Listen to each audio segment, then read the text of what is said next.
Wayyiqra, Leviticus chapter 2. And when anyone brings a grain offering to Yah, his offering is to be a fine flour, and he shall pour oil on it and put frankincense on it, and he shall bring it to the sons of Aharon the priest, and he shall take from it his hand filled with fine flour and oil, with all the frankincense, and the priest shall burn it as a remembrance portion on the slaughter place, an offering made by fire, a sweet fragrance to Yah. And the rest of the grain offering is for Aharon and his sons, most set apart of the offerings to Yah by fire. And when you bring an offering, a grain offering baked in the oven, it is of unleavened cakes of fine flour mixed with oil, or unleavened thin cakes anointed with oil.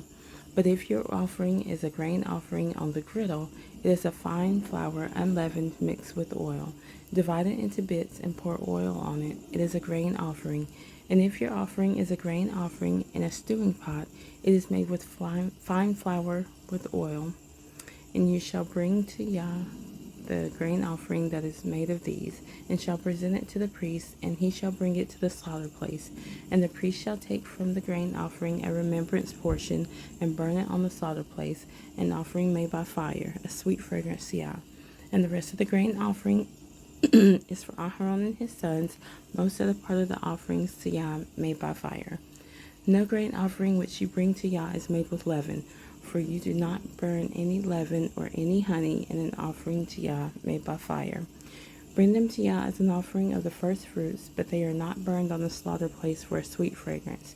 And season with salt every offering of your grain offering, and do not allow the salt of the covenant of your Elohim to be lacking from your grain offering. With all your offerings you bring salt. And if you bring a grain offering of your first fruits to Yah, bring for the grain offering of your first fruits green heads of grain roasted on the fire, crushed heads of new grain. And you shall put oil on it and lay frankincense on it. It is a grain offering. And the priest shall burn the remembrance portion from its crushed grain and from its oil, with all the frankincense, an offering made by fire to Yah.